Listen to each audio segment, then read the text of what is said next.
اللہ تعالیٰ جل شانہ نے ارشاد فرمایا وَقَضَىٰ رَبُّكَ أَلَّا تَعْبُدُوا إِلَّا إِيَّاهُ، تیرے رب نے یہ طے کر دیا ہے کہ اس کے علاوہ کسی کی پوجا نہیں کرو گے، وَبِالْوَالِدَيْنِ إِحْسَانًا، اور والدین کے ساتھ اس نے سلوک سے پیش آؤ گے، اِمَّا يَبْلُغَنَّ عِندَكَ الْكِبَرَ أَحَدُهُمَا أَوْ كِلَاهُمَا فَلَا تَقُل لَّهُمَا أُفٍّ وَلَا تَنْهَرْهُمَا، اگر تیرے پاس دو یا دونوں میں سے ایک بڑھاپے کو پہنچ جائیں تو پھر ان کے سامنے تو نے اف بھی نہیں کہنی، اور نہ ان کو جھڑکنا ہے، اور ان سے نرم لہجے میں بات کرنی ہے۔ جب ماں باپ جوان ہو، بچوں کی ضروریات پوری کر رہے ہیں، ان کے تعلیمی اخراجات اور ان کے معاشی سارے معاملات درست کر رہے ہوں، تو اس وقت تو والدین کی بچے تعظیم کرتے ہی ہیں۔ امتحان اس وقت شروع ہوتا ہے جب ماں باپ بوڑھے ہو جاتے ہیں اور چلنے پھرنے کی سخت بھی نہیں رہتی، صرف سانس کی ایک ڈوری لٹکی رہتی ہے،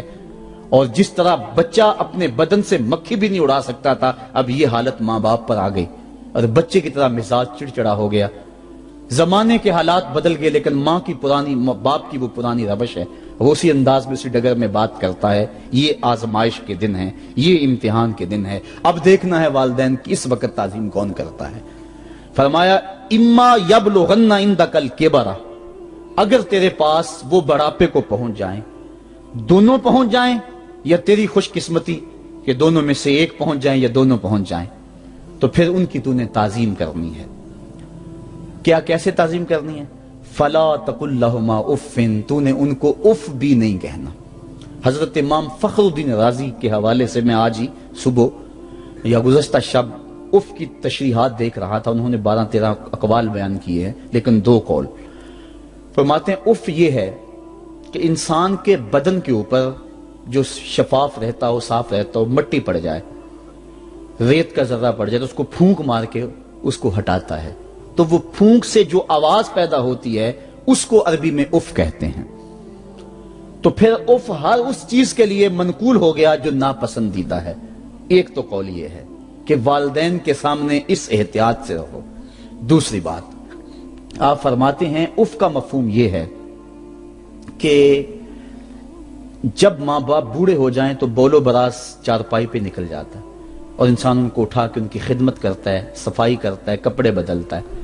انسان کی طبیعت میں جو فطری نفاست ہے اس کے تحت اس کو ماں باپ سے جو مکروہ اور ناپسندیدہ بو آتی ہے اس سے وہ بچنا چاہتا ہے۔ وہ نفرت ماں باپ سے نہیں ہوتی، وہ نفرت اس بدبو سے ہوتی ہے جو ماں باپ کے بدن سے یا چارپائی سے یا کپڑوں سے اٹھ رہی ہے۔ تو بندہ اپنے جو ہے وہ ناک پہ کپڑا رکھ لیتا ہے اس بدبو سے بچنے کے لیے۔ تو اف کے مفہوم کو بیان کرتے ہوئے حضرت امام رازی کہتے ہیں کہ انسان کو اس بات سے بھی روکا گیا ہے کہ تو اپنے ناک پہ کپڑا رکھ کے اگر ان کو صفائی کر رہا ہوگا تو ماں باپ کے نازک دل پہ کہیں یہ بوجھ نہ آ جائے کہ میرا بیٹا مجھ سے نفرت کر رہا ہے۔ اس لیے والدین کی تعظیم کا عالم یہ ہے کہ تو کھلے ناک سے ان کی خدمت کرے اور وہ بدبو سہتا رہے، اور اپنے ناک کے اوپر کپڑا بھی نہ رکھے کہ تیرے ماں اور تیرے باپ کے دل کے اندر اتنا خلال اور ملال بھی پیدا نہ ہو۔ یہ ہے اف کا زمرہ۔ حضرت امام حسن رضی اللہ تعالیٰ عنہ نے ساری زندگی اپنی والدہ حضرت فاطمہ الزہرا کے ساتھ بیٹھ کے کھانا نہیں کھایا تھا۔ ایک دن حضرت سیدہ فاطمہ نے فرمایا کہ بیٹا میرا جی چاہتا ہے کہ میرے ساتھ تم بیٹھ کے کھانا کھاؤ، لیکن تم نے کبھی بھی میرے ساتھ بیٹھ کے کھانا نہیں کھایا، کیا وجہ ہے اس کی؟ تو حضرت امام حسن فرمانے لگے، عرض کرنے لگے امی میں اس ڈر سے آپ کے پاس بیٹھ کے کھانا نہیں کھاتا کہ کہیں کسی لقمے کی طرف آپ کی نظر بڑھ جائے اور میں عدم آگہی کی وجہ سے اپنے ہاتھ کو اس لقمے پہ ڈال لوں اور نہ جان سکوں کہ اس لقمے کو اٹھانے کا ارادہ میری ماں کے دل میں پیدا ہو چکا ہے اور میں اللہ کی رحمتوں سے محروم ہو جاؤں، اس ڈر سے میں آپ کے ساتھ بیٹھ کے کھانا نہیں کھایا کرتا۔ یعنی ماں باپ کی تعظیم کا عالم یہ ہے، اف تک نہ کہو۔ حضرت سعید بن المسیب رضی اللہ تعالی عنہ جلیل القدر تابعی ہیں، وہ